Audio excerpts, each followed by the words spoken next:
episode 23 of Edward Reeb's Buddhist Books podcast. If this is your first time seeing me, click here instead. That'll take you to the main playlist. Start with episode 1 of the Dhammapada, and then you can start rolling from there. If you're definitely here for the Jainism, but you're a little confused because it says Buddhist Books podcast, click here. That'll take you to the Jain Sūtras playlist on Edward Reeb's Buddhist Books podcast. You might notice two things are different from the previous episode. One, not as much noise pollution, and two, I'm kind of speaking quietly. Both of those reasons are because it's relatively early for us. Priyal is still asleep in the next room, so I'm going to do my best not to wake her up. Let's jump right in, shall we? Just to be different. We're getting toward the end of this, see? So, pretty soon, going to be moving on to that Tipitaka. Very exciting. Okay, so first, let us hear someone who can pronounce these words very nicely recite the Pranipāta Sūtra with the English words translated up above. Namothunam arihantanam bhagavantanam aigaranam tithayaranam sayansambuddhanam purisuttamanam purisasihanam purisavara pundariyanam purisavara gandhahathinam loguttamanam loganahanam logahyanam logapaivanam logapajjoyagaranam abhaydayanam chakkhudayanam maggadayanam sarandayanam jivadayanam bohidayanam dhammadayanam dhammadesayanam dhammanayaganam dhammasarahinam dhammavarachaurant chakkavatinam divotanam saranagaipaittanam apadihayavaranam dansanadharanam viyattachaumanam jinanam javayanam tirnanam Tarayanam, Buddhanam, Bohayanam, Muktanam, Mohaganam, Savvanunam, Savadarisinam, Sivamayalamaruva, Manantamakkhay, Mauvabaha, Mapunaravittim, Siddhigai, Namadheyam, Thanam Sampatanam, Namo Jinanam, Jiyabhayanam. Wasn't that nice? Our usual guy is fine. I don't know any of these people, of course. I'm finding these videos on YouTube. That one you just heard came from here. I mentioned to Priyal that the Anum, he was pronouncing it Anum, where the guy that we usually have on usually says Anum, Anum, and she was like, what? Like, is he Indian? And I was like, yeah, I think so, but he might not speak Hindi as a first language, so Anum is the correct way to pronounce those words that end with A-N-U-M. It's sort of similar to verbs that end in ing, so it's, that's why it repeats over and over. But Anum, it's just, and with the singing, it was very beautiful, that one. By the way, when you saw Devo pop up with a bunch of question marks, that was a case, I think, of different branches of Jainism. Those words are here in this book, but in parentheses, and he didn't translate them. So maybe he'll explain. But yeah, that must be something that was added by one branch of Jainism and isn't included in other branches of Jainism, something similar to that. So, all right. So the English translation in a more, flowy way, rather than translating each word individually, is something a whole lot like, according to this author, obeisance. Remember, that's bowing to. Obeisance to the Arihantas. Now remember, of the five levels from sadhu, which is where you renounce all worldly things and you just focus on meditating and being on the path. So that's like the neophyte of Jainism. I mean, it's a hardcore neophyte, but a monastic sort of ascetic path neophyte. And then if being a siddha, that's what it is. So you start as a sadhu and you end as a siddha. These are siddhas who became tirthankaras, which is like super siddha. So siddha is like philosophers. In other words, it's the 5th grade. So arhanta is the 4th grade. That's where you have overcome all sins. And I think according to, doctrine, you can't slide back once you're there. My personal thoughts are, I think you can always slide back. I think that's one of the things that in Buddhism they acknowledge, that you can get all the way up to the level of, a god and still reincarnate in the Avicii hells. I don't know if that necessarily contradicts. Well, the God part certainly does, but I think there's more of an understanding that, it depends. I mean, what we were reading in the Lotus Sutra talked about bodhisattvas who can't slide back. So maybe like the idea of the bodhisattva, at least in Mahayana, is similar to the idea of the arhanta.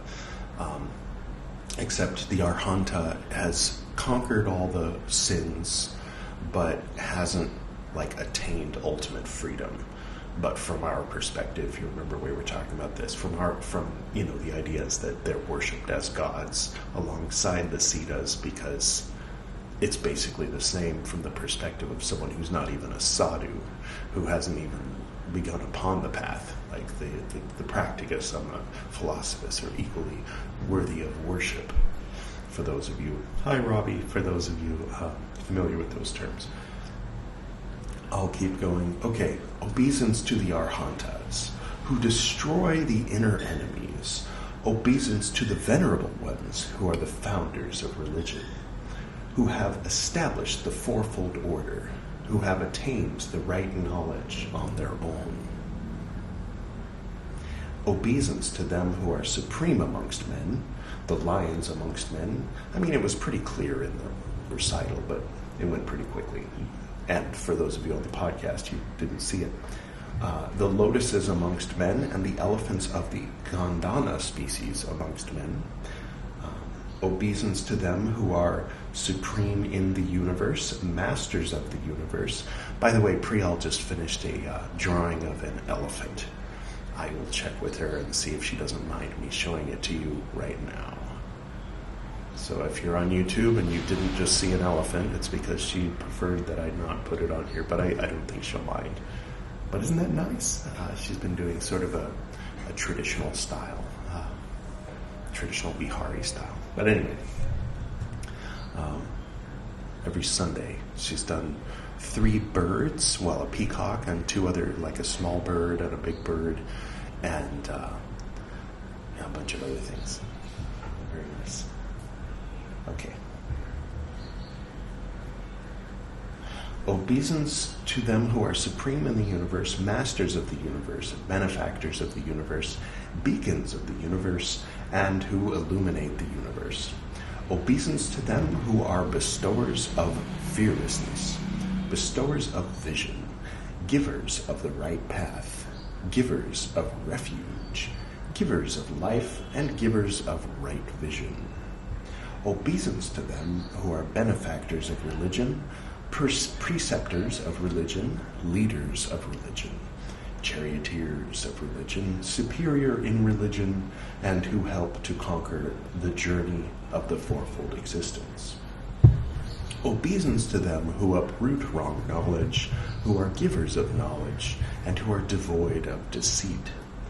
Obeisance to those who are conquerors of attachment and aversion, who make others win over, who have crossed the ocean of life and help others to go across, who are self-enlightened and bring enlightenment to others, who attained liberation and help others attain that liberation.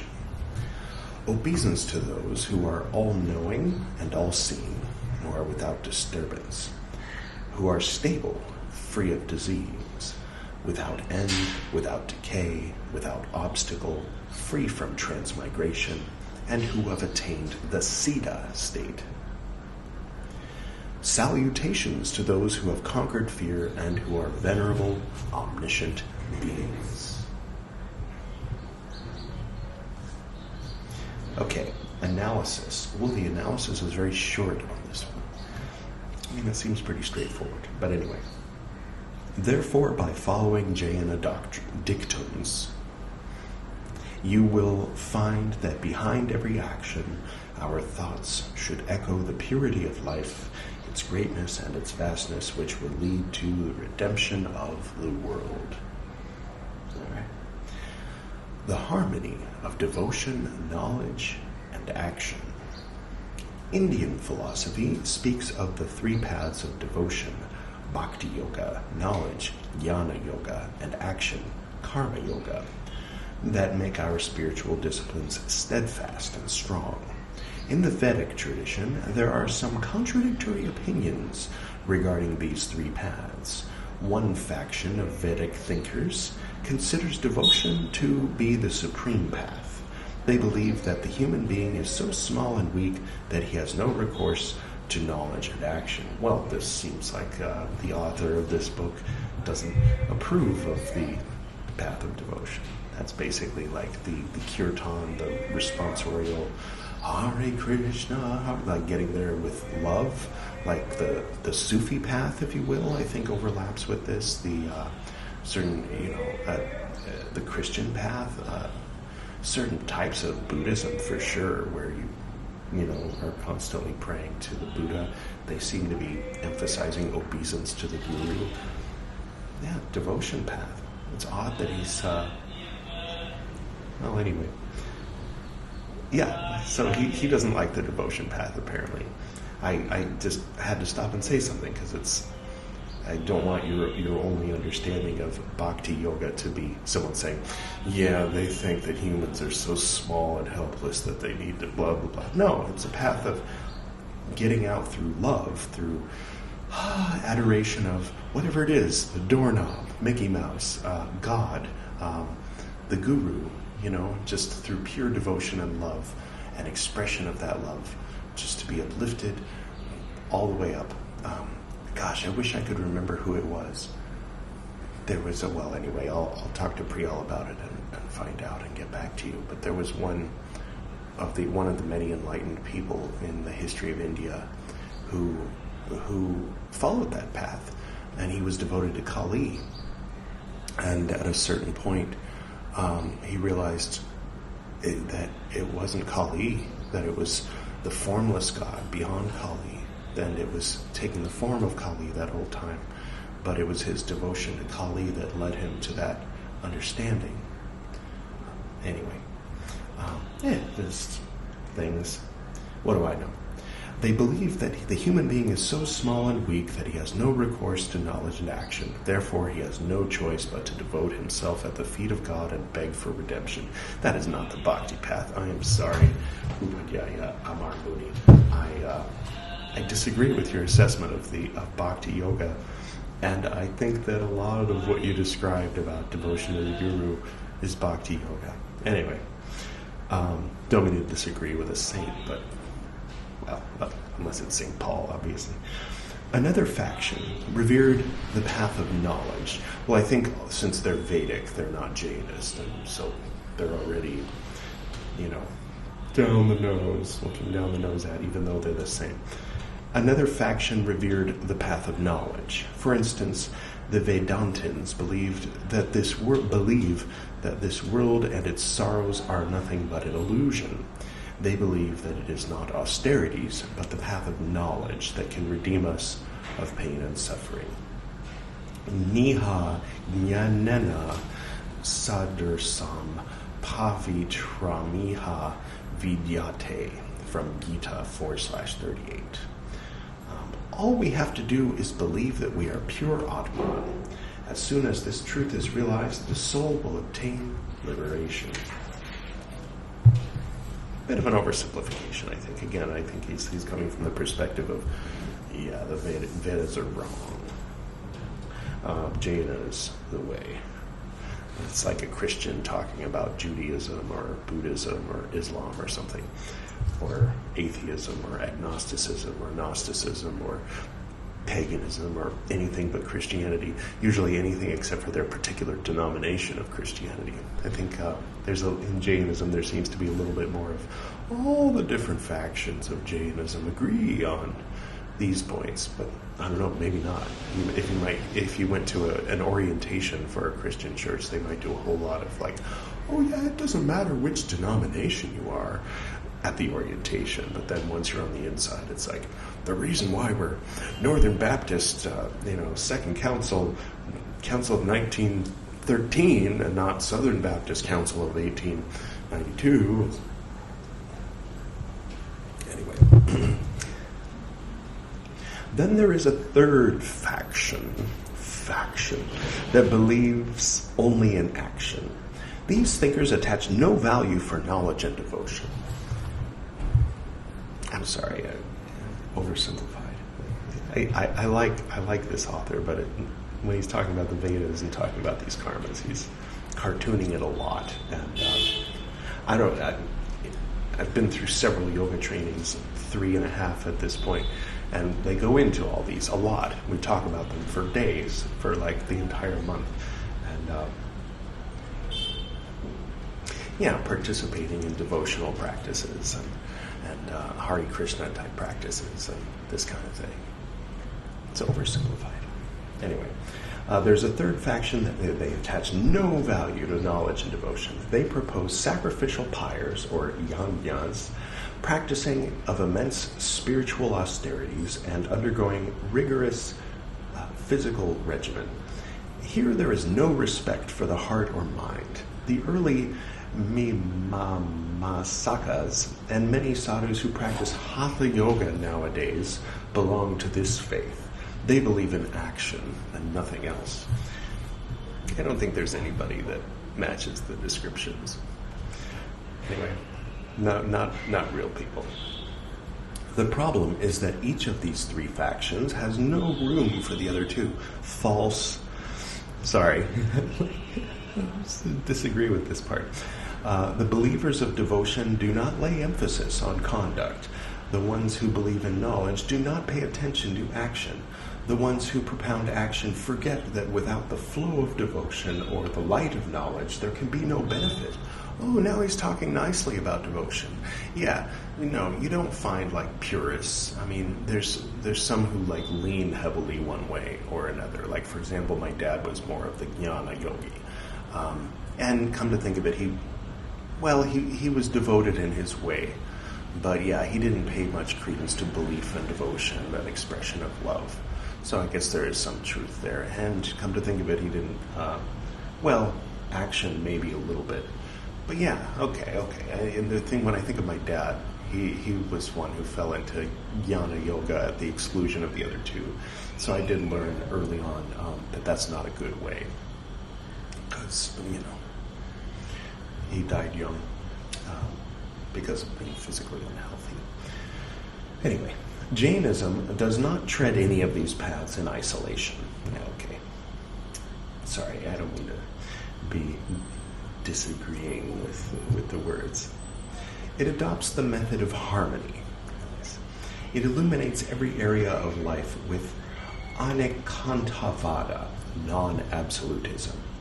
It states that the path of spiritual practices cannot rest solely on knowledge, action, or devotion.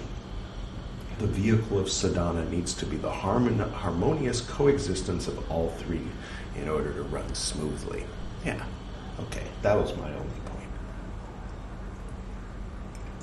It's just that everybody says that, so I've never met anyone that says, we're from the Jnana Yoga school. We don't believe in action or devotion. But there are some people who say, I'm a bhakti yoga. I'm a bhakti yogi. And so I specialize in playing this instrument and conducting kirtans for $25 a session. But those are the only types that I've encountered that claim to be bhakti yogi only. Anyway, Thus, with devotion, we must become strong in our resolves. With knowledge, we must learn to discriminate between truth and untruth. And with action, adopt the conduct of nonviolence and truth. There was one guy who was an Indian man who was living in Dubai, and he had a yoga center there. And he came to my class. I was teaching in Kathmandu, and he really liked it. And he kept it to himself. He just came in and said, "Okay, what do I do?" And he was the only student that day. So it was a one-on-one class where I went through basically a California Vinyasa, which is what I call, like, it's not Ashtanga Vinyasa. It's California Vinyasa. It's Vinyasa is what they call it, to avoid copyright infringement or confusion, because Ashtanga Vinyasa, it has to be exactly this way and exactly this manner, but it borrows elements, namely what they call the Vinyasa, which literally means to place in a particular way, but it's come to mean, arms up, arms down, jump back, half plank, full cobra, or is that what it's called? Cobra, upward dog, and then downward dog, and then after whatever, then you jump to the top of the mat, or walk if your knees have issues or whatever. I mean, I'm frowning because I used to teach that way, but now I'm less inclined to tell people to jump around, because they'll push themselves and they'll mess up their knees, Like, why risk it? Especially if you're teaching a large group of people. There was a hot yoga class. This is a little off topic, I'm sorry. But, yeah, there was this hot yoga class I used to teach. And the thing was, like, every so often, too often, you'd have to call an ambulance. Like, how often is too often to call an ambulance? At all. If you're teaching yoga and you have to call an ambulance every once in a while, that's too often, So why? Why turn the heat up just because Bikram liked it, Yeah, I'm not into it. Not into hot yoga. Not into jumping around as much. The whole... basically, my understanding is Pattabhi Joyce's teacher, I wish I remembered his name, because then I could sound very knowledgeable, but his teacher used to do custom, like, for you, for your body and your practice, he would give a certain prescription. And for Pattabhi Joyce was like, I did it, Master. I did what you said. What do I do next? And so he just kept adding more and more and more and saying, okay, well, now that you can do it this way, try it that way. Oh, now that you can do this, then, try jumping. Oh, now that you can do that, try this. And so eventually Pattabhi Joyce got to this, very high level physical practice. And then he started teaching others to do that high-level physical practice. And it became very popular because it was very challenging. And people like a challenge, and they like to feel like, totally exhausted and sweaty. And then once they get into it, then they're chiseled. They're like, it's like a marine, like a boot camp type thing. So it became very popular in the 20th century, and still is in places like Russia, and less popular in U.S. But there are Ashtanga Vinyasa classes there, and Pattabhi Joyce was based in Mysore, which is down south, basically. So people go there for their Ashtanga yoga training, usually. And there's like one place that's like has the lineage back to Pattabhi Joyce, and he was being weird in the violent way and the sex way. Inappropriate, and so he got canceled, but it's still popular, sort of like Louis C.K. or something, sort of half canceled. And so anyway, but it's still very popular in Russia, popular enough that they aren't hurting for new trainees and teacher trainers, teacher trainees and stuff like that. There's a constant flow of new people wanting to learn how to teach Ashtanga Vinyasa. So I don't know, with some things it doesn't seem to impact as much when they find out that the founder was a total creep. But anyway, Bikram seems to have gone the way of the dodo. Although, I guess he still has a lot of studios, but a lot of them have shut down or had to change their name or changed ownership or stuff like that. But anyway, that's neither here nor there, and it's far from this subject. But how did I end up on that subject? Well, I think I probably was going somewhere with all that, and I didn't arrive. But yeah, so elements of Ashtanga were in my practice. Yes. So this guy came to my class in Kathmandu, and he really liked it, because I would combine elements of, like, in my former life, I mentioned a few, episodes ago, I was in a group for about 20 years, and I was a teacher for most of those years in that context. And so I would often lead, guided meditations and sort of hypnotic, relaxing, kind of things where people would kind of go out into the astral and, do different things and work out their mental, physical, emotional, spiritual issues to whatever degree, And I've mentioned, if you've watched this whole series, you've seen me ramble about it before, that back then I was considered an arhanta. I was considered a guru, basically. And so now I, emphasize that I'm a fellow student, I'm a fellow human being. Please don't think of me that way. I'm an ignoramus. I do my best to knock myself off the pedestal before people have a chance to put me up on one. I just feel comfortable wearing a robe, partly because I was walking around wearing a robe, instead of like this, I was like this, like, Ave Frater, welcome, how are you, how have you been? Okay, well, come on in, we'll begin soon, like that kind of thing. For years, that was like my comfort zone, that was my life. So, after I left that, I got into yoga.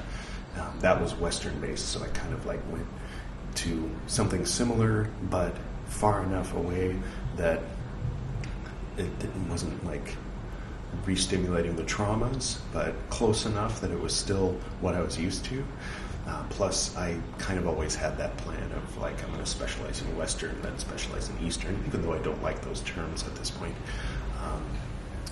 Basically, Hebrew-based and then Sanskrit-based. It's probably a better way to say it, rather than getting into geography based on like west of what, east of what. Come on, like which century is this? Anyway, okay, so that guy from Dubai, or the Indian guy who had the yoga center in Dubai, he had one in Paris too, and he had one in somewhere in India, and so he was a bhakti yogi. He said that they did mostly chanting and meditation in his yoga centers. And he came to my class and he was like, I really appreciate this. I can understand how physical yoga is a missing element. He was like, and I like how, I wasn't quite doing bhakti at all, but it was sort of implied bhakti by the way that the guided meditation was guided, in the shavasana, the part where you lay down at the end, a lot of like letting go of everything, letting go of attachment and aversion type thing, but not in those words, not in like a strict, you'd better let go of attachment and aversion, much more of a, now, feel, release it into the ground, all of those things that are taking up your energy. Because when you meditate, you find that a lot of your energy is going to places, especially these days, it's going into the phone, or it's going toward, what does so-and-so think, and I've got to do this, and did I take care of that, and all of these like really local phenomena, like local in time, local in space, local in mortality, like temporal things. And of course it's important to like take care of business, but it's not important what so-and-so thinks on the comment thread of, you know what I mean? Like, so by meditating, a lot of that energy gets reclaimed, and we find that we're a bigger being than we thought we were, that the soul has an X amount of energy, if you will, and it comes back when you stop wasting it. And so it's more like it's in your interest to do this, not like you must detach from the things of the world and stop feeling lust, and then you can be free from the detachment and then worshipped, by Jainists or something. Like, it's just a little bit of a different approach. But anyway, so this guy, this bhakti yoga center guy, really liked it. Well, he said he did it. He gave me his card. So yeah. So I guess there are some who, are physical yoga only. Sure, there's a lot of people that treat it as, oh, my butt needs some work. I need to tone up, so I'll do yoga. And that that's what a lot of people think yoga is. It's just a kind of workout. It's like a workout, but Indian, and people talk in Sanskrit for some reason. And then you go home, and namaste. And then that's as far as it goes with anything other than stretching and cardio, So yeah, there's truth to what he's saying about people who only do one and none of the others. I guess you could say I'm doing jnana yoga by just reading and philosophizing about things. Let me finish this section and then we'll close. Jainism does not tread any of these paths in isolation. It adopts the method of harmony. It illuminates every area of life with Anekantavada, non-absolutism. It states that the path of spiritual practices cannot rest solely on knowledge, action, or devotion. The vehicle of sadhana needs to be the harmonious coexistence of all three in order to run smoothly. Thus, with devotion, we must become strong in our resolves. With knowledge, we must learn to discriminate between truth and untruth. And with action, adopt the conduct of nonviolence and truth. Devotion is associated with the heart, since it is connected with faith, belief, and feeling. As the devotee concentrates on the Lord and worships Him, his devotional strength increases and enthusiasm permeates his conduct. So also knowledge is a light that brings about discrimination.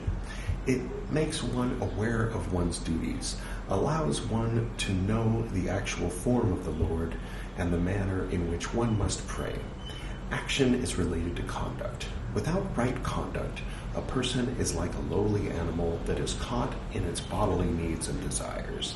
He can neither redeem himself nor another. The mantra of spiritual life lies in giving up the negative and adopting the positive. All right, so thus begins the Pranipāta Sūtra reading. And we will continue, pick up where we left off tomorrow, and we're getting darn close to the end of these Jain Sūtras, so that's exciting.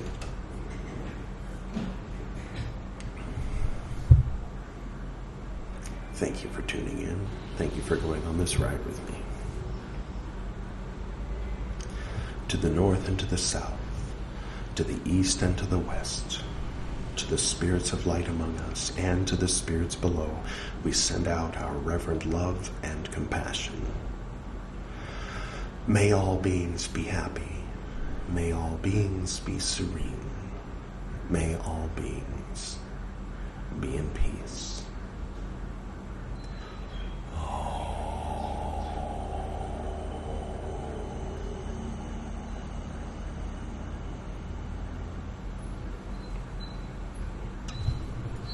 Until next time.